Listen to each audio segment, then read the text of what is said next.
Good morning, everyone, and welcome to the Forum at St. Bart's. My name is Peter Thompson.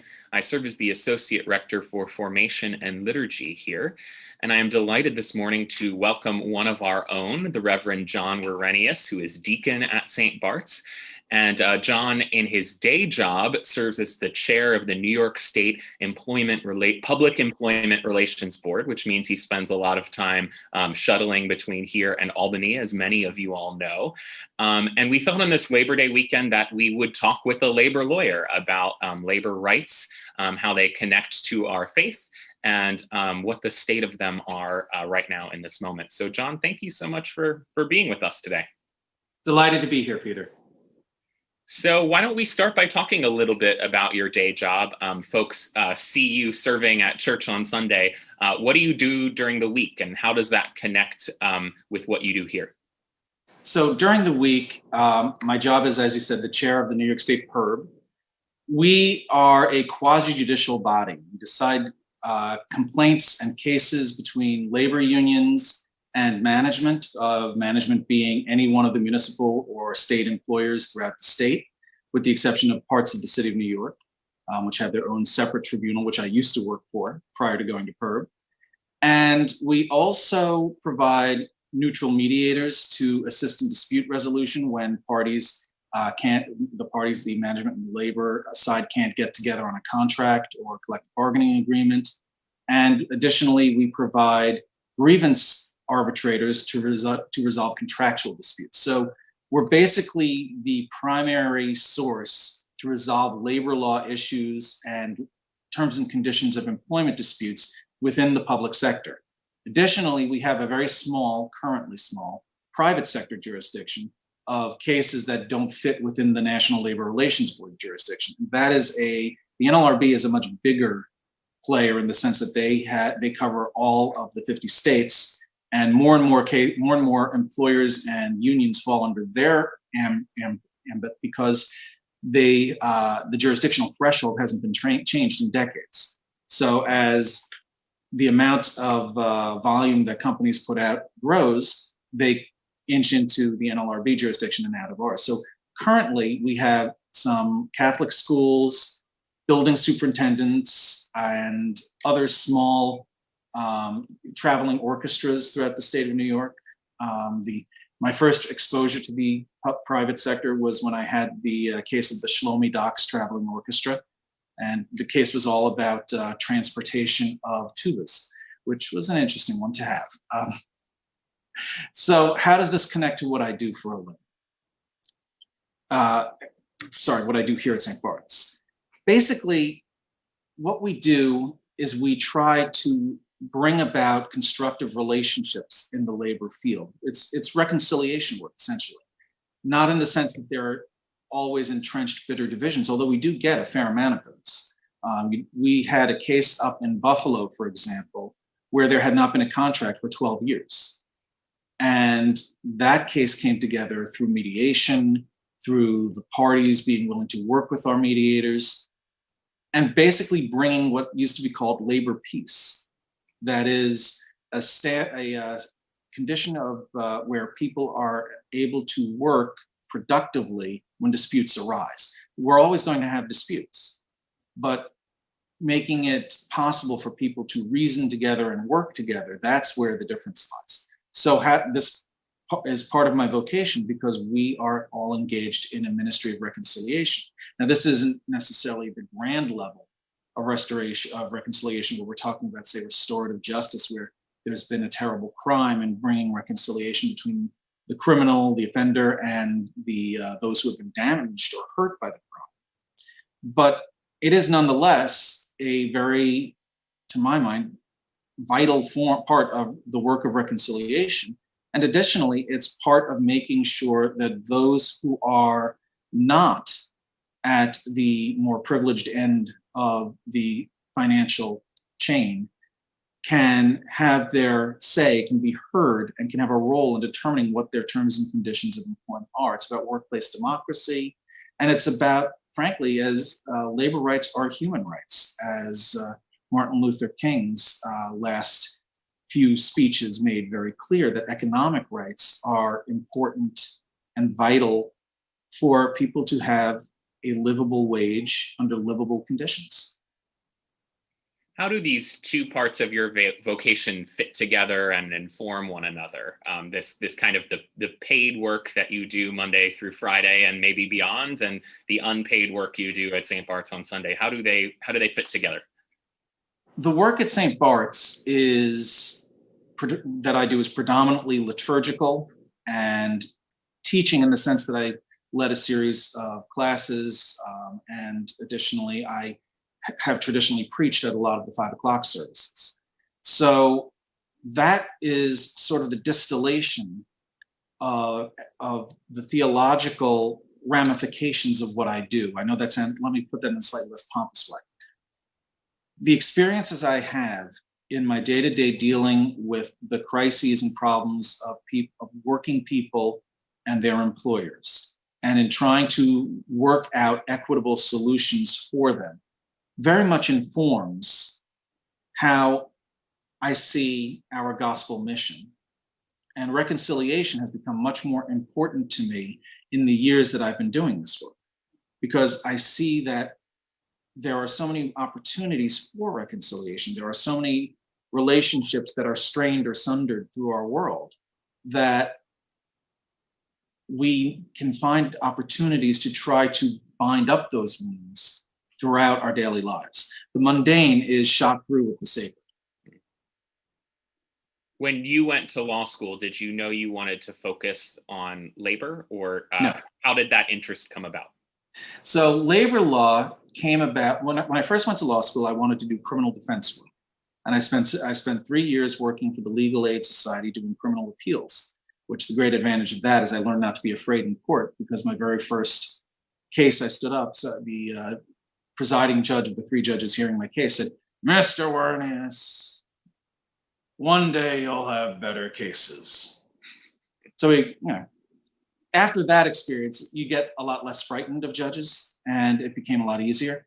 So after years of criminal justice work, and then after a longer period of doing constitutional law and some commercial law, actually, because I just drifted into it, I found that I was not satisfied with that. And I wanted to work with the needs of people. I wanted my work as a lawyer to be helpful, to matter. And labor law just happened to be the best way I have found to affect and to assist people who are suffering from unjust accusations of wrong behavior from my time in the teachers union, from my time as a neutral in New York City. I discovered that the management labor balance is a precarious one, and both sides tend to push hard for their own interests. And so having a regulator, sort of a steam valve. And additionally, I also spent some years working for the city of New York as an assistant corporation counsel, which meant I represented management. So by the time the opportunity to become a labor neutral came my way, I realized that my experience had sort of unconsciously been building up to it, because I represented both management and union, individuals and the employer. And I had learned to see the legitimate points of view on both sides, and to try to find a way of bringing an equitable solution to the problem. So a number of years ago, you wrote an essay on the Anglican theologian Charles Gore, which was published in the Journal of Catholic Legal Studies. And we did provide a link for it for folks to read in advance. I loved the essay. I wonder if you can talk a little bit about Gore, why he fascinates you so much, and the connection between some of his writing and the work that you do. So the fascinating thing to me about Charles Gore is, here is a man who should have been the most solidly establishment man of his time. He was related to earls on both sides of his family tree. He was raised quite wealthy and had all sorts of privilege. And yet he became fascinated and impelled by the plight of the working class in Great Britain. Now, as I pointed out in the essay, the legality of unions fluctuated up and down throughout Gore's years as a priest and as a professor. And so the question always was unionization going to be protected or was it going to be crushed? And Gore weighed in very heavily in defending it. And he did it on the basis not of charity, but of justice. He believed in economic justice. And one of the things that's so admirable about Gore is, and the full quote's in the essay, but at one point in his writing on labor law and the right of unions to exist and the right of working people to have a voice in setting the terms and conditions they work under, it's astonishing, and I'm paraphrasing, it's astonishing that so many Christians have colluded in a complete abnegation of the primary tenets of our faith by supporting dollars over people, or pound sterling, since he's English, over people. The actual quote is considerably more eloquent. It's in the article, and it's the moral fervor he brought to fighting for the dignity and the rights of workers to be treated as human beings and to be treated as autonomous members of the beloved community just awed me. Additionally, reading his books, he is the editor and a contributor to Lux Mundi, and additionally wrote the 3-volume Reconstruction of Belief. In both of these books, he aggressively took a stance that Anglicanism need not be afraid of science, of historical digging at the truths of our faith as people find out more and more about the ancient world. Facts are not something that Gore feared. He firmly believed that Orthodox Christianity, which for Gore was broad, he believed that there was considerable play for the intellect and for the heart. And he believed that Christianity had nothing to be afraid of from greater learning. He was a very brave and optimistic man. And after the destruction and devastation of World War I, that's when he began the Reconstruction of Belief, 3-volume series that he wrote that is sort of his summary of his theology. And in Reconstruction, Gore, despite all the bitterness and pain and loss of almost an entire generation of English men and the tremendous harm done throughout the continent, he nonetheless begins, we cannot reason in chains. We begin with free inquiry. And if a person cannot honestly accept the Christian faith, then they should not force themselves to do it. They can come back and try again and see if they can find it to be reasonable, but he believes ultimately at the end of the day, you have to find your way to faith, not assume that faith must be imposed upon you or you will suffer. Honesty to conscience and honesty to self and honesty to God are all connected to Gore. And it was this tremendous belief in the life-giving, rejuvenating power of Christianity that led him to fight so hard for the rights of labor leaders. At the end of the essay, you bring up both the Declaration of Independence and Martin Luther King Jr., whom you've already mentioned. And I'm wondering how Gore's ideas translate into an American context. What's the same and what's different about the US when we compare it to Great Britain? I'm also wondering how the struggle for labor rights and the struggle for racial justice that has been particularly highlighted in the past few months since the death of George Floyd, but has also been highlighted throughout American history, how those two struggles are linked.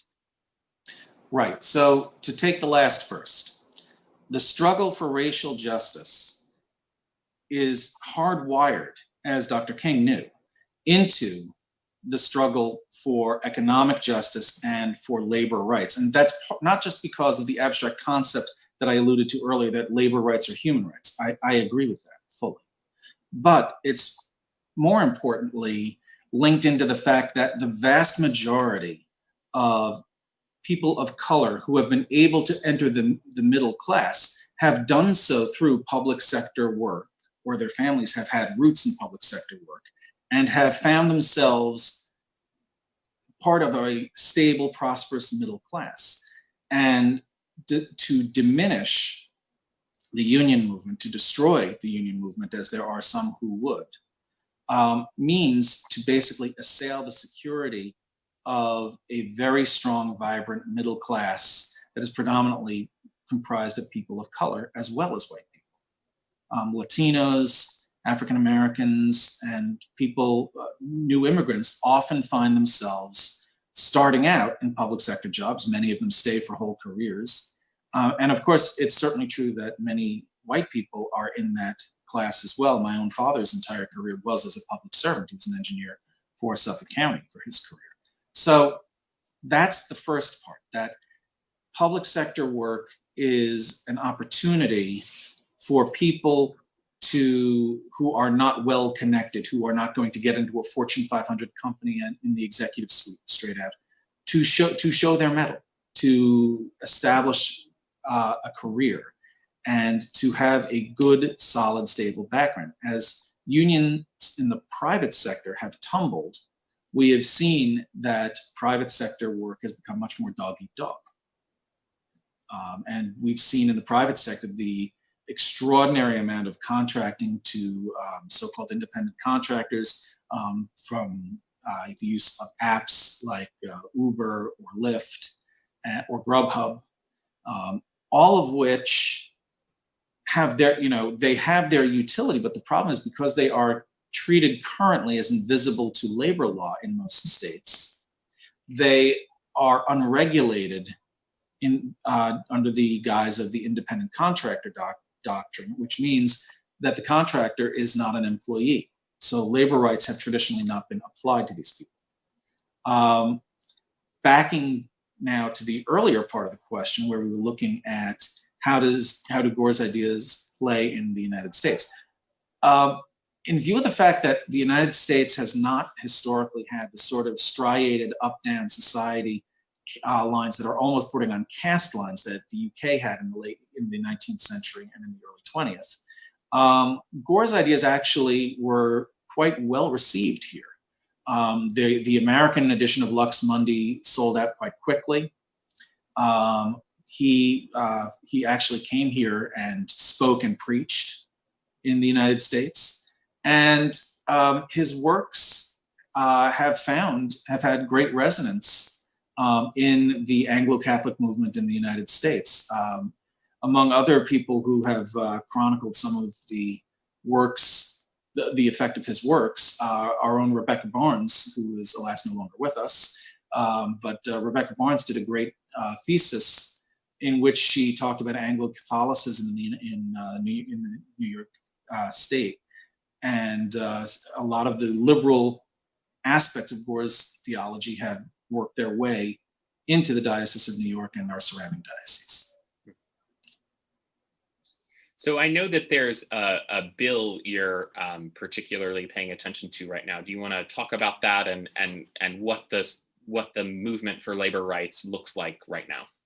So currently, the movement for labor rights is vested in. We're looking at a speculative new territory for labor rights, and I say it's speculative because we don't know how it's going to play out yet. The law was passed actually and signed. It's called the Farm Laborers Fair Labor Protections Act. It is the first expansion of private sector labor rights in many years. And what it did was, for decades, since 1938, when the National Labor Relations Act was passed and the New York State Employment Relations Act was passed, both statutes deliberately excluded farm laborers from any protected rights. And so for decades, for well over half a century, farm laborers have had only what rights other statutes might give them, which were quite minimal. And while not all farm laborers are treated badly, some of the farmers that I have met with in the little over a year since the statute was passed and amended are wonderful people who treat their employees as well as they can.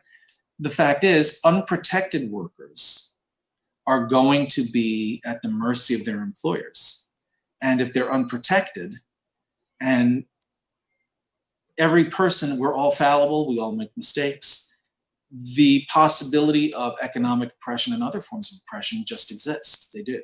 That's not in any way meant to be a critique of the farming community. People do their best on the whole, but where there is power and there is not a shield of the law, there are going to be cases where people are not treated as human beings who are autonomous and deserve to be treated with respect and treated as children of God.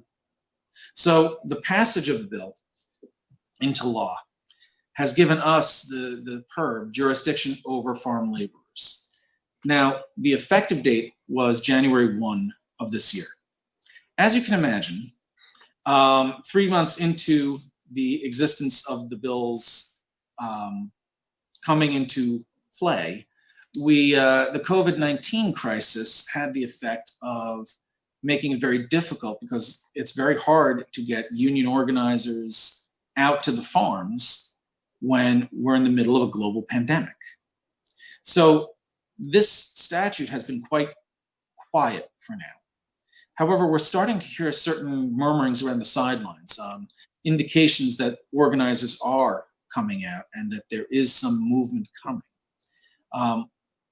The problem with the farm laborer, knowing how much of an issue it's going to be, is that it's very difficult to even get reliable statistics as to how many farm laborers there are, period, throughout the state. I have seen numbers ranging from 50,000 to 150,000. 150,000 is the number that the state legislature made a factual finding about. 50,000 is what the farmers' advocates say. Where is it? In the middle, on the high end, on the low end? We've no idea. We're not going to know. So we're going into this whole new area, a little bit lacking in knowledge as to the extent of the community we're going to be dealing with. But we know that there are quite a lot of farms. New York is a huge farming state. There is, on the New York State Department of Agriculture, a map that shows where the agricultural districts are. And there's a little sprinkling in Long Island, a tiny green dot in Brooklyn. A tree does grow in Brooklyn, apparently. And then there's a little spatter all the way up to Albany. And then there's a big green bar all across from Albany to Buffalo. And then up at the northernmost part of the state, there's a big green wedge. So that big bar and that big wedge, that's the territory where we are going to find out how much the farm laborers want to be organized, how much action there's going to be in that area, and what collective bargaining will mean. That's going to be the hot area, in my opinion. I don't think the little green dot in Brooklyn is going to be terribly difficult, but we'll find out. How do immigration issues factor into farm laborers and their ability to collectively bargain, et cetera? Right. So farm laborers frequently are in the country under H-1N1 visas. For a portion of the statute that the New York State Department of Labor has jurisdiction over, that's an important fact. For the collective bargaining rights, that is a completely irrelevant fact. We don't care. Not our problem. We have no immigration enforcement role. We take no position on questions of immigration. We are not advocates, nor we just have no jurisdiction. People who are working have the right to collectively bargain. Their immigration status is completely irrelevant to the portion of the act that we enforce, which is the collective bargaining part and the right to unionize part. Are the labor rights of those who are not in the country legally, who don't have legal immigration status, do they have fewer rights within our context? And how do we best protect the rights of those who are working but may not have legal immigration status? There's an interesting question there that's going to have to be decided by probably our board in the first instance, and then ultimately by the courts of the state. But the statute makes very clear that any action taken to retaliate against a union advocate or a union member who is seeking to assert her or his rights is a violation of the Fair Labor Practices Act. As a result, that would mean an act that would normally be permissible under the law, such as reporting someone to immigration, might very well be found to be unlawful under the FLFLPA because it's done in retaliation. So for example, like when terminating an employee is normally permitted activity under the concept that people are employees at will who can be fired for no cause or limited cause. Under the FLPA, it's not, we haven't had an opportunity to construe it yet or to apply it, but the argument has been proposed, not by PERB, but by those who are studying the act, that individuals who are not in legal immigration status could nonetheless avail themselves of the anti-retaliation prong of the act. So they might actually be protected. Again, because I'm going to have to be one of the three people who rules on this, I have not allowed myself to make up an opinion on it because I have to be neutral in deciding the issue. But it raises the fascinating question. It's not unlike our civil rights laws, where people who are not whose immigration status is not protected may nonetheless avail themselves of rights under the New York City human rights law or the New York State human rights law. I'm wondering if we can talk a little bit about COVID-19. COVID-19 made some groups of working people more vulnerable than the more economically privileged. And I'm wondering if you can talk about the relationship between labor and COVID-19 and what you see as the future of labor rights during the pandemic, not knowing how long this will last. Right. The tricky thing about COVID-19 for labor has been that labor in the public sector is extremely well organized. And in a sense, it's institutionalized. And I don't mean that to suggest it's sclerotic or not doing its job. What I mean is that the parties have, on the whole, long-standing bargaining relationships, which has meant that they have been able to stagger through this period from March till now. And this past 6 months, the governor has taken affirmative action to extend statutes of limitation and tolling periods so that claims that parties might have not elapsed. The real question is going to be what happens when those tolling statutes are lifted and we go back to business as usual.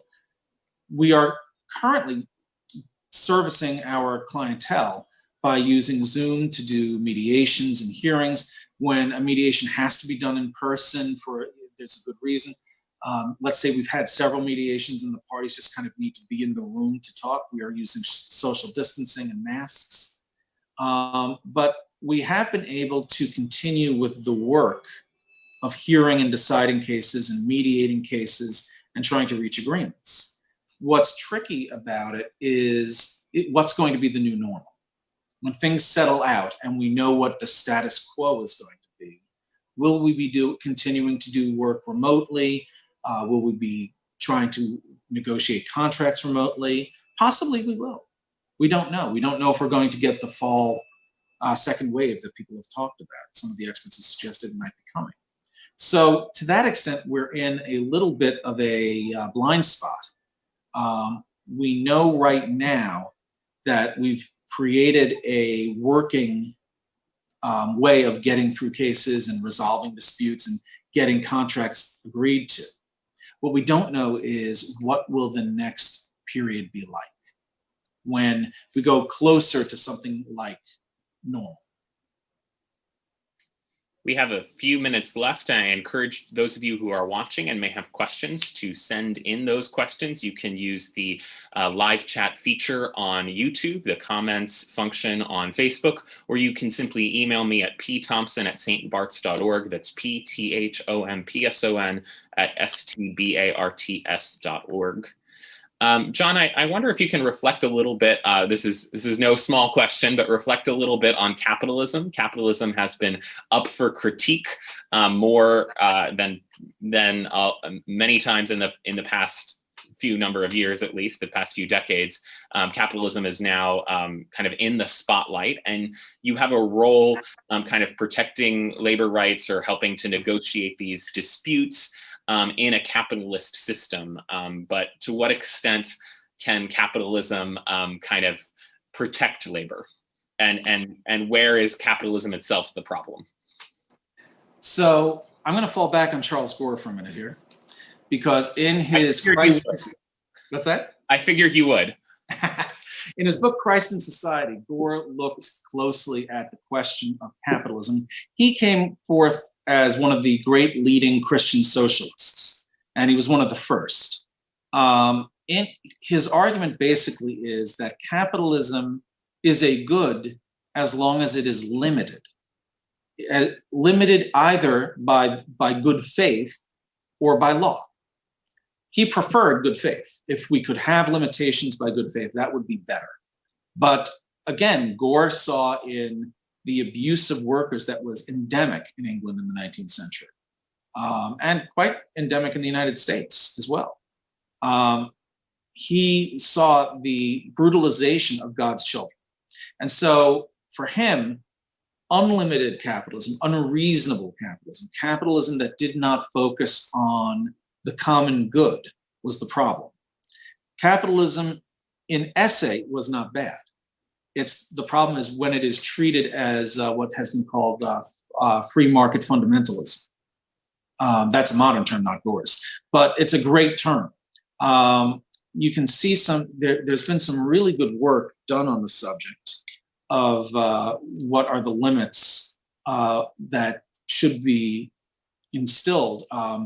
Elizabeth Renouart and Elizabeth Warren, prior to becoming a senator, wrote some very good pieces, and there are some more modern authors who are looking into how do we make the mixed economy with some capitalist elements and some elements that are more under the control of the government. How do we make that balance work in a way that's as productive for as many as possible? The United States is very much grounded in a capitalist economy. What we did in the New Deal was we imposed restrictions, limits. We tried to secure how people are treated. Again, this was done in the Great Society. And since then, we have seen a dismantling of a lot of those safeguards. What we have to do now is we have to look at new safeguards for a new age. Do we need to reform our labor laws, as we have recently in the farm labor context? Do we need to look to the question of how do we protect those who work in the gig economy? Do we need legal reformation? Do we need public denunciation and public pressure on companies, which can surprisingly work quite well? So the question is, do we need coercive measures through the law, or do we need shaming and naming? These are all questions that we're sort of living through right now, because we're seeing a lot of the harm that can be done when any one player has undue power over another. And what do you see as the future of labor law? I mean, a lot of us are having trouble predicting the future right now, but to the extent that is possible, what do you see as changes that might occur in the next decade or so? I think that in the public sector, we're going to see more, particularly right now in New York State, we're going to see a lot of making do with less because of the harm that's been done to our state's budget. The short term is going to be difficult. The current administration and the legislature have been solid supporters of the right to unionization, the right to collective bargaining, and the dignity of labor. I don't see that changing in the near future. I do see more difficult negotiations because of the issues regarding budgetary limitations. In the private sector, I think there's a great opportunity here to see the opportunity to see a reconciliation and a bold steps forward that could really create a better environment for the workers who have been traditionally at the lowest end of the socioeconomic scale.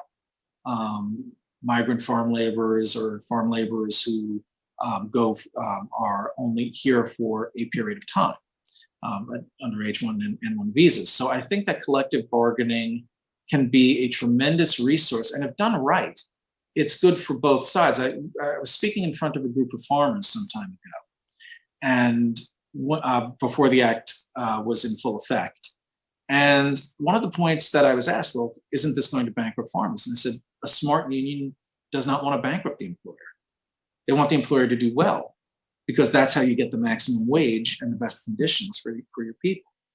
At the end of the day, collective bargaining has worked in New York State because people have learned how to make the trade-offs that enable both sides to flourish.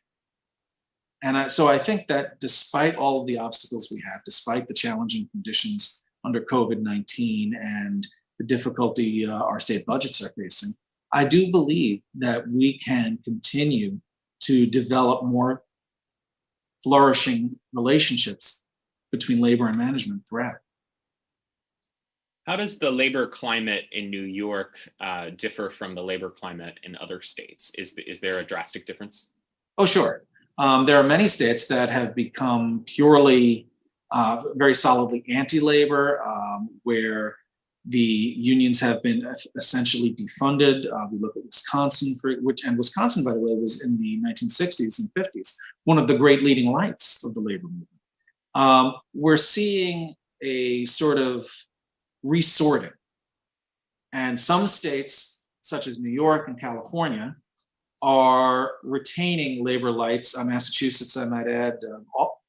The New England seaboard is a tremendous place to see labor rights that are, on the whole, really be withstanding challenges quite well.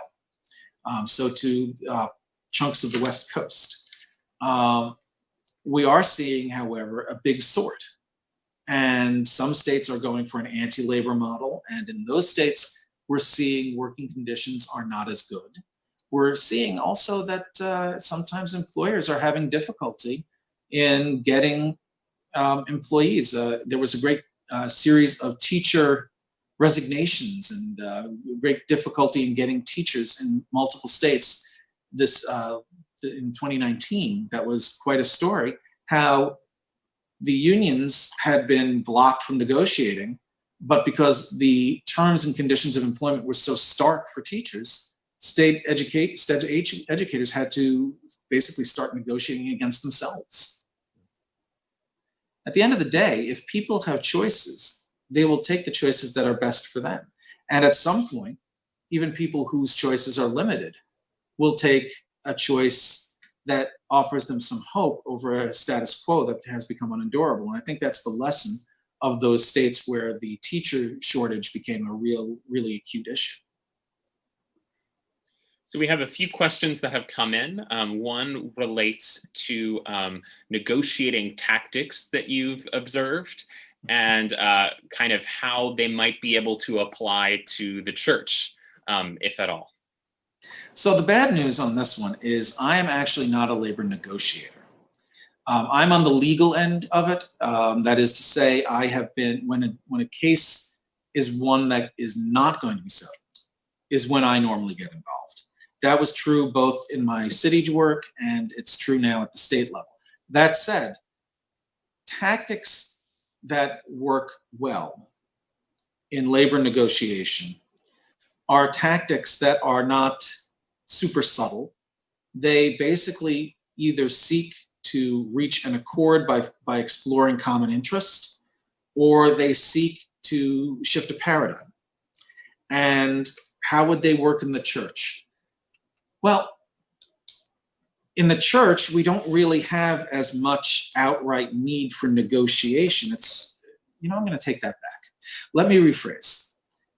In the church, the disputes that we have are either covered by our canons or they're in that uncomfortable area where we have no guide rules. And that's where negotiation tactics could be useful. And it might not be the worst thing in the world to, in the future, provide some negotiation resources to allow for the resolution of disputes. Because in our church world, we seem to have a dichotomy. We've got the legal world of the canons, and we've got the sort of what's prudent and what's Christian and what's good world, where we don't really, as far as I know, have a great deal of guidance as to how to resolve disputes. So that's from a non-negotiator, that's the best I can do. We have another question about the pension liabilities that many states and municipalities have, and sort of why can't public sector unions be more flexible, given that these liabilities are unsustainable and unreasonable? Why do public sector unions take such a rigid line on those issues? So this is a tricky one to answer for the simple reason that a lot depends on what's the funding of the state pension. In some states, the pension funds have been rated time and time again as if they were a piggy bank. So this is basically the state or the municipal employer or whoever is the treasurer essentially helping themselves to money that's not for the use of state operations or city operations, or is just being misused. And then to turn to the people who have paid into the pensions for the requisite time and have worked at a lower salary than they could have gotten in the private sector, and say, okay, now we need you to give on the pensions because we've blown the money, represents a fundamental inequity. And the problem is, once unions, again, I'm giving you the union's perspective here. The union's perspective is, once you give in once and you're basically ratifying the rating of the funds, then it will just repeat and repeat and repeat, and there will be no pensions. And that would put the employees who have worked for decades at a gross disadvantage. Now, it isn't always the case that the state or the city or whatever public employer we're talking about has rated the money. And in fact, in New York City, they've been New York State, I beg your pardon. In New York State, the pension fund is actually in quite good condition from what I've seen. Again, I'm not in charge of anything regarding that, other than collective bargaining when pensions, and in fact, pensions are a non-negotiable subject, so pensions never even come to my jurisdiction. But as a state employee myself, I get the regular reports, and I haven't seen anything to throw me into a tizzy yet as a New York State employee. The same was true when I was a New York City employee. So the pension system is based upon investment. And if the funds are invested intelligently and prudently, and they're not diverted for other uses, they should be sufficient. In other states, we have seen pension funds treated as a rainy day fund for other states or municipalities, and we've seen invasion of those. And that raises the problem of, who do we cost that out to? The person who has followed the rules, or the person who had the power to use and was supposed to steward the pension fund? We have seen pension reforms. We've just generally seen them done on a forward-going basis. So New York State has a tiered series of pensions. Very few people are in tier 1, which the benefits are tremendously more favorable than, say, tier 6, which is the current tier. I am a tier 4 employee. Tier 4 is better than tier 6, but it's not as advantageous as tier 1. My father, who was a tier 1 employee, never had to contribute to his pension. I contributed to my pension for 10 years. Tier 6 people, I believe, contribute to their pensions throughout their careers. So that's a sizable reform that's happened. They're just done on a forward-looking basis in order to be fair to the people who have been in the pension service and have qualified under the conditions that were laid out when they were employed. And they present the pension for the newer employees, like me, tier 4, or the people who just get hired on tier 6. We get less advantageous terms and conditions. But we know that going in, and that's the job offer. It's a part of the job offer. Well, John, we're coming close to the end of our time, and you're preaching today, so I want to give you enough transition in between this and the beginning of the 11 o'clock service. As a final question, I wonder if you can just reflect on the fact that it's Labor Day tomorrow, and share with us how we might best celebrate and recognize and honor this day? Labor Day is a celebration of all the work that we do to make our society thrive, be comfortable as much as we can be within our material worlds. But we should also look to those who are not comfortable. I'm not suggesting cancel the Labor Day picnic and go and work in a food pantry. But as St. Bart'S, our people of prayer, pray for the poor, consider making a donation to those who have less, and remember that the rights that we have, our children are the brainchild of law. And so consider how politically you feel you can best advance the common good for all. And in this election year, make sure you vote and vote your conscience, whatever your conscience tells you to do. Well, thank you, John. Thank you for giving us a window into your day job as well as into the realities of work for so many people. We look forward to hearing you preach with a little bit of a Labor Day message at the 11 o'clock service. And we invite the rest of you to stay with us online and join us in just a few moments for that. Thanks, John. Thank you. Thank you, Peter.